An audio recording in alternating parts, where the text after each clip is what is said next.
Hello नमस्कार दोस्तों। हम डिस्कशन करेंगे चुनाव आयोग के बारे में। और देखें तो प्रीवियस ईयर क्वेश्चन यूपीएससी का तो एक बार प्रारंभिक परीक्षा में प्रश्न पूछा गया था, तो ये प्रश्न यहाँ पर देख लें, बाद में हम डिस्कशन करेंगे इस प्रश्न पे। और एक मुख्य परीक्षा 2022 में क्वेश्चन पूछा गया था, आदर्श आचार संहिता के विकास के आलोक में भारत के निर्वाचन आयोग की भूमिका पर चर्चा कीजिए। तो इस सारे क्वेश्चन को हम देखेंगे, लेकिन पहले आराम से हम शुरू से सारे एडिटोरियल को पढ़ते हैं, कुछ चीज़ें याद करते हैं। बहुत सारे इसमें आर्टिकल हैं संविधान के आर्टिकल, कुछ तर्क हैं चुनाव आयोग के, निर्वाचन आयोग के क्या कार्य होते हैं, क्या शक्तियाँ होती हैं, क्या दायित्व होते हैं, और उसके उसके संबंधित क्या चुनौतियाँ हैं, और निर्वाचन आयोग ने क्या कुछ पहलें की हैं, क्या कुछ इनिशिएटिव्स ली हैं। तो वो सारी बातें इस एडिटोरियल में बाकायदे लिखा हुआ है, तो हम चीज़ों को पढ़ेंगे और उसको याद करने का प्रयास करेंगे ताकि हमारे ज्ञान में एनरिचमेंट हो सके।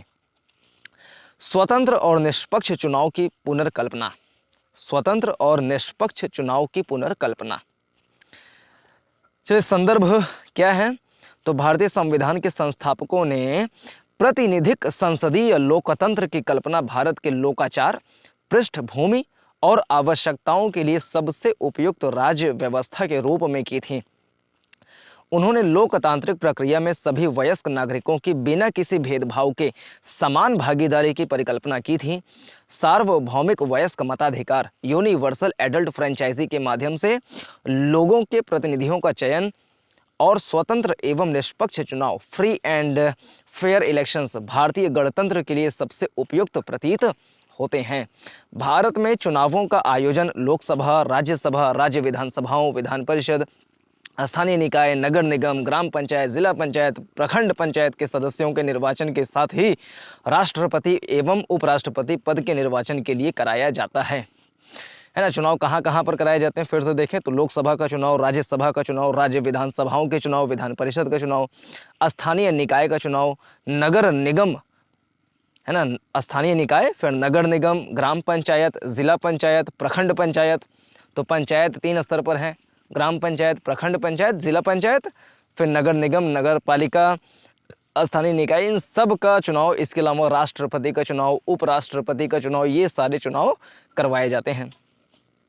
लेकिन मौजूदा चुनाव प्रणाली कई चुनौतियों का सामना कर रही है जो इसकी स्वतंत्र एवं निष्पक्ष प्रकृति के बारे में संदेह उत्पन्न करती है। इसलिए यह ज़रूरी है कि इन मुद्दों की सावधानी पूर्वक जांच की जाए और इन्हें समग्र रूप से संबोधित किया जाए। भारत में चुनाव से संबंधित संवैधानिक प्रावधान क्या क्या हैं? तो संविधान के अनुच्छेद 326 में प्रावधान है कि लोकसभा और प्रत्येक राज्य की विधानसभा के चुनाव वयस्क मताधिकार के आधार पर आयोजित होंगे। तो 326 में क्या बात कही गई है?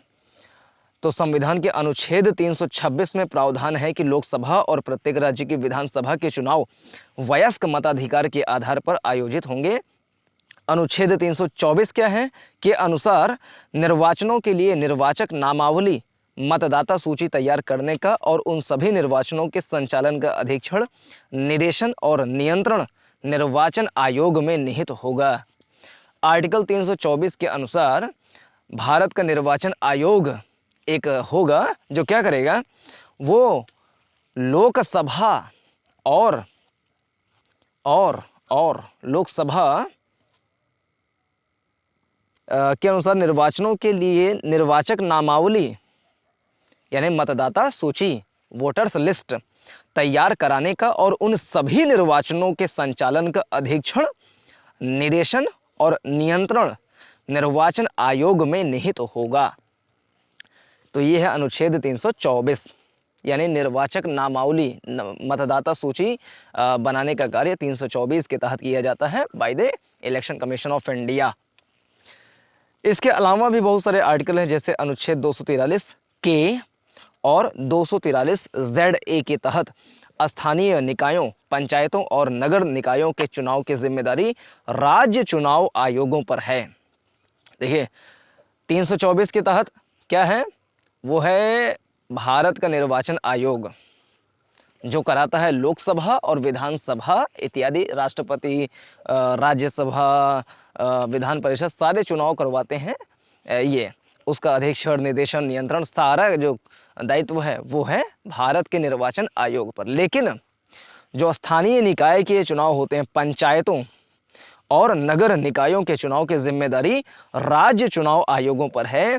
ये बात लिखा हुआ है अनुच्छेद 243 के और 243 जेड ए में। 243 के और 243 जेड ए। देखो 326 में क्या बात थी? 326 में बात थी कि भारत में चुनाव करवाए जाएंगे वयस्क मताधिकार के आधार पर, यानी यूनिवर्सल एडल्ट फ्रेंचाइजी की बात किया गया है अनुच्छेद 326 में। यानी कि 18 साल के ऊपर का प्रत्येक नागरिक को वोट डालने का अधिकार है, अगर उसको किसी कानून के तहत अवैध घोषित नहीं किया गया है तो। और 324 के तहत भारत का निर्वाचन आयोग को जो मतदाता सूची होता है, वोटर्स लिस्ट, उसको तैयार करने और चुनाव में अधीक्षण, निर्देशन और नियंत्रण करने का दायित्व उसके ऊपर होगा। और 243 के और 243 जेड ए, ये दो आर्टिकल हैं, 243 के, 243 जेड ए, 243 के, 243 जेड ए।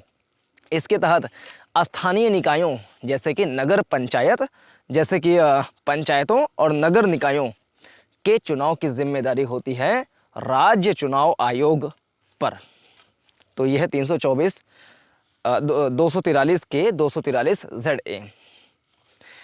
फिर अनुच्छेद 328 राज्य के विधानमंडल को ऐसे विधानमंडल के चुनावों के संबंध में प्रावधान करने की शक्ति प्रदान करता है। अनुच्छेद 328 राज्य के विधानमंडल को ऐसे विधानमंडल के चुनावों के संबंध में प्रावधान करने की शक्ति प्रदान करता है। निर्वाचन आयोग की शक्तियां और जिम्मेदारियां क्या क्या हैं? पूरे देश में निर्वाचन क्षेत्रों की क्षेत्रीय सीमाओं का निर्धारण, यानी कि कितनी जनसंख्या किसी प्रतिनिधि का चुनाव करेगी, तो उस जनसंख्या जहां तक निवास करती है उस क्षेत्र का सीमांकन करना। कि जैसे प्रति 5 लाख की आबादी पर एक प्रतिनिधि को चुना जाना है, तो 5 लाख की आबादी कहां कहां तक निवास करती है तो उसका सीमांकन कर देना। और वो 5 लाख की आबादी अपने क्षेत्र से एक प्रतिनिधि का चुनाव कर देगी, वो जाएगा विधायिका में बैठेगा, कानून बनाएगा, और वो जो प्रतिनिधि है वो उस जो कॉन्स्टिट्यूएंसी है, निर्वाचक क्षेत्र है, का प्रतिनिधित्व करेगा जहां से वो चुन करके आया है। तो कितना एरिया उसके क्षेत्राधिकार में आएगा उसका सीमांकन करना, ये काम है निर्वाचन आयोग का। दूसरा, मतदाता सूची तैयार करना और समय समय पर उन्हें संशोधित करना तथा सभी अर्हत मतदाताओं को पंजीकृत करना। इसके अलावा चुनावों के कार्यक्रम और तिथियों को अधिसूचित करना तथा नामांकन पत्रों की जांच करना। फिर विभिन्न राजनीतिक दलों को मान्यता प्रदान करना तथा उन्हें चुनाव चिन्ह आवंटित करना। चुनाव के बाद संसद और राज्य विधानमंडलों के मौजूदा सदस्यों की अयोग्यता के मामले में आयोग के पास सलाहकारी क्षेत्राधिकार भी है। आवश्यकता पड़ने पर किसी भी निर्वाचन क्षेत्र में उपचुनाव कराने के लिए भी यह जिम्मेदार है। भारत में स्वतंत्र एवं निष्पक्ष चुनाव से जुड़ी प्रमुख चुनौतियां क्या हैं? मतदाताओं के सूचना संपन्न निर्णयन को विकृत करना। मतदाताओं के सूचना संपन्न निर्णयन को विकृत करना। अनियंत्रित लोक लुभावनवाद के कारण चुनाव अभियानों के दौरान अतार्किक मुफ्त उपहारों, इर्रेशनल फ्रीबीज की पेशकश की जाती है, जो मतदाताओं को, विशेष रूप से वंचित समूहों के मतदाताओं को पक्षपाती बनाता है, क्योंकि ऐसे मुफ्त उपहार उन्हें प्रभावित कर सकते हैं और अपने प्रतिनिधियों को चुनने की सूचना संपन्न निर्णयन प्रक्रिया को प्रभावित कर सकते हैं। अगला, स्वतंत्र कर्मचारियों की कमी है। चूंकि भारत निर्वाचन आयोग के पास स्वयं के कर्मचारी नहीं होते हैं, इसलिए जब भी चुनाव होते हैं तो ऐसे कर्मियों के लिए केंद्र और राज्य सरकारों पर निर्भर रहना पड़ता है। परिणाम स्वरूप प्रशासनिक कर्मचारी ही सामान्य प्रशासन के साथ साथ चुनावी प्रशासन के लिए भी जिम्मेदार होते हैं, जो चुनावी प्रक्रिया को कम निष्पक्ष और कुशल बनाता है। आदर्श आचार संहिता यानी model code of conduct MCC को लागू करने के लिए कोई सांविधिक समर्थन नहीं है। जहां तक आदर्श आचार संहिता एमसीसी को लागू करने और अन्य चुनाव संबंधी निर्णयों का संबंध है, इन्हें ज़मीनी स्तर पर प्रवर्तित करने के लिए भारत निर्वाचन आयोग election commission of India ECI की शक्तियों के बारे में स्पष्टता का अभाव है। अगला चुनौती क्या है? चुनाव से संबंधित चुनौती तो बूथ कैप्चरिंग। मतदान केंद्र जो मतदाताओं द्वारा अपने मताधिकार का प्रयोग करने हेतु निर्दिष्ट स्थान होता है, चुनाव प्रक्रिया का अत्यंत महत्वपूर्ण अंग है। राजनीतिक नैतिकता के मानकों में गिरावट के कारण बूथ कैप्चरिंग के कई दृष्टांत सामने आते रहे हैं, जहां किसी पार्टी के वफादार या भाड़े के अपराधी मतदान केंद्र पर कब्जा कर लेते हैं और वैध मतदाताओं के बदले स्वयं मतदान करते हैं ताकि किसी उम्मीदवार विशेष की जीत सुनिश्चित हो सके। अगला सोशल मीडिया का राजनीतिकरण। सोशल मीडिया का राजनीतिकरण। सोशल मीडिया जनमत को दर्शाता है जो लोकतंत्र की मुद्रा है, लेकिन सोशल मीडिया की सबसे आम आलोचनाओं में से एक यह है कि यह एक इको चैम्बर का निर्माण करता है जहां लोग केवल उन्हीं दृष्टिकोणों को देखते हैं जिनसे वे सहमत होते हैं। सोशल मीडिया पर चलने वाले राजनीतिक अभियान के कभी कभी देश के विभिन्न हिस्सों में धार्मिक और सामाजिक तनाव पैदा कर देते हैं, जो फिर निष्पक्ष चुनाव प्रक्रिया को प्रभावित करते हैं। दिव्यांगजनों के लिए बूथ की दुर्गमता।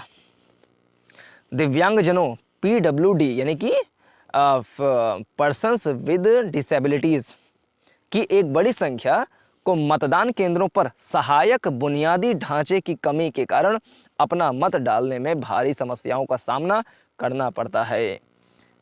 भारत निर्वाचन आयोग की हाल की कुछ प्रमुख पहलें। Initiatives taken by election commission of India. व्यवस्थित मतदाता शिक्षा और चुनावी भागीदारी, systematic voters education and electoral participation, आदर्श मतदान केंद्र, मॉडल पोलिंग स्टेशन। अगला है राष्ट्रीय और राज्य स्तर पर सुगम चुनाव के लिए समिति, committee for accessible elections at national and state level. अगला इनिशिएटिव्स है मतदाता सत्यापन कार्यक्रम, इलेक्टर्स वेरिफिकेशन प्रोग्राम। फिर सी विजिल ऐप, आदर्श आचार संहिता के उल्लंघन की रिपोर्ट करने के लिए। मतदाता हेल्पलाइन ऐप, पंजीकरण प्रक्रिया को आसान बनाने के लिए। दिव्यांग सारथी और दिव्यांग डोली। फिर आगे की राह क्या हो सकती है? तो चुनावों का लोकतांत्रिकरण हो। लोकतंत्र में सभी दलों के लिए समानता की मांग की जाती है और स्वतंत्र एवं निष्पक्ष चुनाव उन अवसरों को सुनिश्चित करते हैं। यह सुनिश्चित करने के लिए कि अल्पसंख्यक राजनीतिक अभियानों पर भी समान ध्यान दिया जाए, राजनीतिक उद्देश्यों हेतु सोशल मीडिया के उपयोग के संबंध में कठोर मानदंड स्थापित किए जाने चाहिए। भारत निर्वाचन आयोग को यह सुनिश्चित करने के लिए वृहत प्रयास करना चाहिए कि चुनाव में सत्तारूढ़ दल को अन्य दलों की तुलना में अनुचित लाभ प्राप्त नहीं हो रहा है। राष्ट्रीय कानूनों के अनुरूप चुनावी अभियानों के संदर्भ में व्यक्तिगत डेटा के उपयोग पर नियंत्रण सुनिश्चित करने के लिए विनियमन होने चाहिए।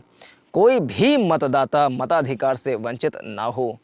स्वतंत्र एवं निष्पक्ष चुनाव आयोजित कराने के साथ ही निर्वाचन आयोग को आवश्यक बुनियादी ढांचा एवं सुविधाएं प्रदान करके विशेष रूप से दिव्यांगजनों के लिए सहभागी, सुगम, समावेशी चुनाव सुनिश्चित करने के लिए कदम उठाने चाहिए।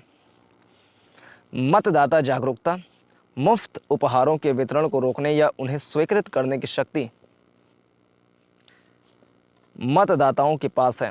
तर्कहीन मुफ्त उपहारों की विनियमित करने और यह सुनिश्चित करने के लिए कि मतदाता तर्कहीन वादों के बहकावे में न आए, एक सर्वसम्मति होनी चाहिए। इसके लिए मतदाता वर्ग की ओर से शाश्वत सतर्कता की आवश्यकता है। आदर्श आचार संहिता का अनुपालन सुनिश्चित करना।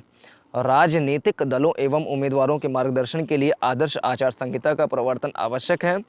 इसके लिए इसे सांविधिक समर्थन प्रदान करना आवश्यक है ताकि सूचना संपन्न मतदाता व्यवहार में हेरफेर को रोकने के लिए चुनाव घोषणा पत्रों को प्रभावी ढंग से विनियमित किया जा सके।